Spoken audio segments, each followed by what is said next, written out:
뭐 돈 주고 받는 거는 시비를 안 걸고 세금만 정당히 내면 아무 문제 없습니다. 안녕하세요. 사풀TV 이승희 세무사입니다. 저번 시간에 이어서 오늘 또 사풀TV 우리 세무조사 전문가이신 윤상수 지방청장님을 모시고 또 오늘 또 실전 세무상담 사례 하나를 들려드리도록 하겠습니다.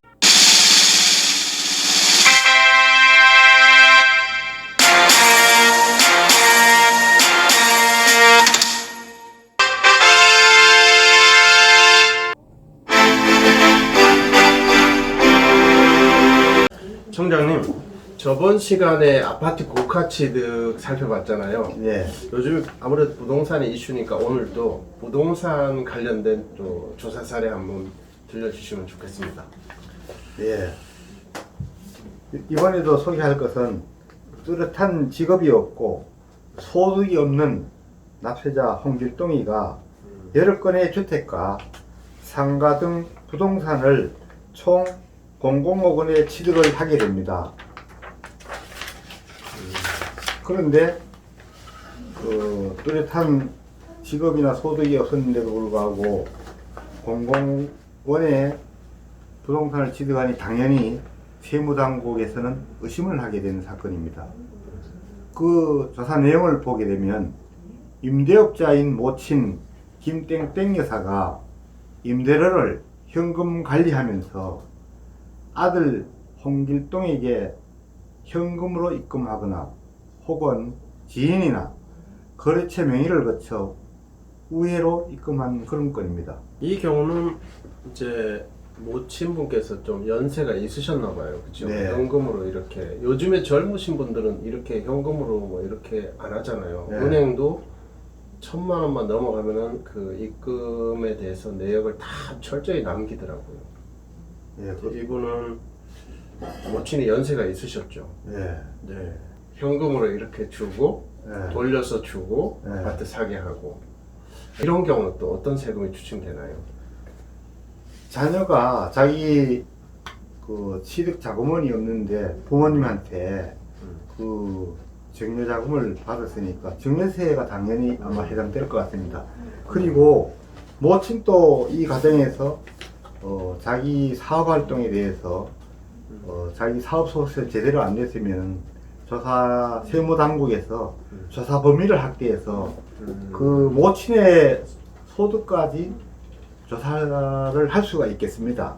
그 종합소득세를 네. 점검할 수도 예, 있다. 그 그렇습니다. 모친 분 예. 거. 예, 그럼 관련인 조사를 통해서. 이분 같은 경우는 이제 뭐 현금으로 이렇게 하고 하니까 불성실도가 높다고 봐서 당사자의 소득세까지 점검하게 할 수도 있다. 예, 우리가 상식적으로 얘기하면 대부분 뭐 예를 들면 뭐 수많은 현금을 가방에 넣어서 들고 네. 다니지는 않지 않습니까? 대부분 계좌 이체를 한다든지 수팩을 하는데 네. 현금으로 계속 이제 들고 가면 그것도 이상하죠. 은행 창구에서 보면 은행 여직원들이 네. 다 의심합니다. 들고 다니면. 그게 뭐 FIU 신고를 통해서 뭐 FIU로 보고도 되기도 하는데 결국은 이분 같은 경우는 현금 거래를 많이 했잖아요. 네. 그럼 현금 거래를 많이 하는 자체가 뭐 납세의 실적이나 실제 그런 실적하고 상관없이 약간 좀 불성실한 납세자로 분류될 수도 있다. 이런 뜻으로 해석하면 될까요? 그런 측면보다도 이게 우회 증여를 하다 보니까 꼬리를 안 잡히려고 아마 현금으로 이 자녀한테 이렇게 넘겨주지 않았나 그렇게 추정이 됩니다. 그러면은 순수하게 현금으로 이렇게 하는 경우는 솔직히 그 과세 당국에서 그거를 추적을 할 수는 없지 않나요? 그래서 이게 예를 들면 세무당국에서는 뭐 자녀가 예를 들면 부동산을 취득했는데 이 자금원이 어디일지 항상 아까도 소비지출 시스템 말씀하셨는데 네네. 당연히 검증을 하지 이 돈이 어디서 나왔을까. 그런데 이 건 같은 경우도 모친은 분명히 이렇게 자기 계좌에서 돈이 나가고 있는데 부동산 취득한 게 없고 자녀는 소득이 또 사지 않는데 부동산이 당연히 증가한다면 당연히 어머니하고 연결해서 볼 수밖에 없지 않나 그런 생각이 듭니다. 네. 이 경우는 음. 뭐 현금 거래하는 경우는 흔적이 남지 않으니까 어떤 그런 부모 자식 간이지만 돈이 움직이면은 아무도 모를 수는 없잖아요. 결국은 알게 될 수도 있기 때문에 돈 거래를 정상적으로 하는 게 좋을 것 같습니다. 만약에 요즘에 이런 상담을 많이 받는데요. 부모 자식 간에 이 현금을 뭐 1억을 이렇게 줬어요. 그러면 차용증을 써놓으면은 어떻게 될까요? 그 방법도 저도 많이 듣고 있는데요. 네네. 실제 그 현대 뭐 부모간이라든지 그때 차용증을 쓰고 실제 금융당국에서 인정해 주는 것은 차용증을 쓰고 금융거래 등 객관적으로 명백해야 됩니다. 그냥 차용증 하나 써놨다고 인정해 주는 게 아니고 객관적으로 명백하게 드러나야 직계 뭐 좀비석이라든지 이런 부분은 인정을 하고 있습니다. 차용증 하나만 써놓았다고 인정해 주는 건 아닙니다.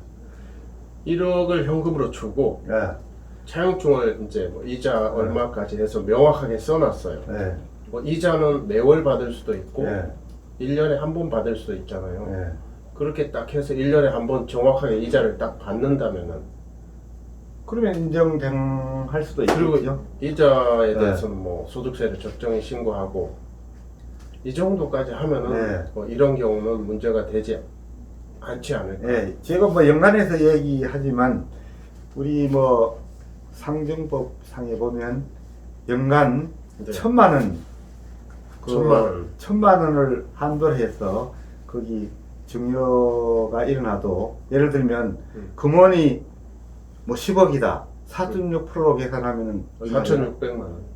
460만 원이죠. 10억에 4.6%면 460만 원. 4,600만 원. 460만 원이죠. 4.6%는. 그러면 10억에 10억 10%가 같으면 1억, 1%는 네. 1,000이니까요. 네. 4,600만 원. 1,000만 원 넘어가면은 이거 무이자로 하더라도 1,000만 원 안 넘으면은 가세는 안 당하기는 합니다만 네. 대부분 세무당국에서는 차용증을 쓰고 네. 금융거래가 수반이 돼야 인정을 해주는 걸로 알고 있습니다. 금융거래라 하면은 뭐 어쨌든 원금을 좀 갚든지 네. 이자를 내든지 예. 그런 근거만 철저히 한다면은 믿음이 있어야 되는 거죠. 믿음. 그렇죠. 예. 그냥 이제 차용증 하나 써준다고 인정해 주는 게 아니고. 약정을 하고 거기에 따라서 명확하게 예. 딱딱 거래 증빙이 있으면은 일단은 증여까지는 가지 않겠네요. 예. 만약에 이자는 줬는데 이자는 10억에 4.6% 하면은 4,600만 원입니다. 이 이자를 1년에 4,600을 딱 지불을 했어요. 그런데 이자 소득세를 신고를 안 했어요. 이런 경우는 어떻게 될까요? 세무당국에서 조사. 이자는 분명히 주기는 줬는데 이자에 대한 납세 의무만 이행을 안 한 거죠. 이 세무조사를 하다가 이런 부채가 있으면은 네. 세무당국에서 사후 관리를 합니다. 사후관리. 예. 그래서 그 차입금을 그 연마다 관리를 해가지고 그거를 최종적으로 누가 갚는지 이자는 누가 내는지 계속 꾸준히 관리를 하고 있기 때문에 어느 순간 몇 년 지나서 부모님이 대신 갚아주다 포착되는 경우도 있습니다.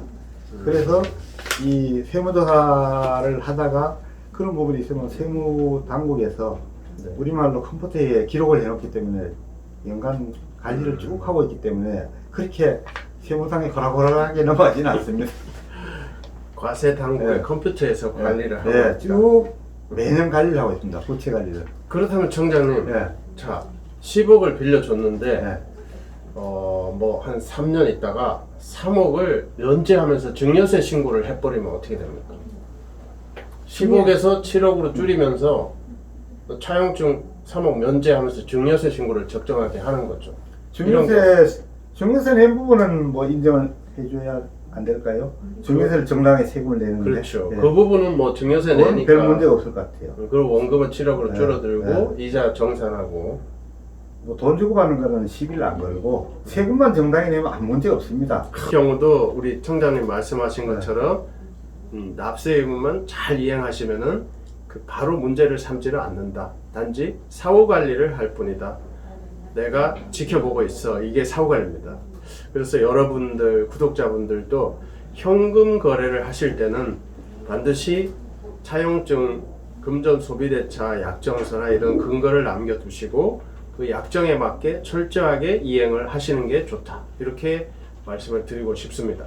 그리고 더 완벽하게 하시려면은 이자 소득에 대한 납세 의무도 철저히 지켜달라. 이렇게 당부드리고 싶습니다.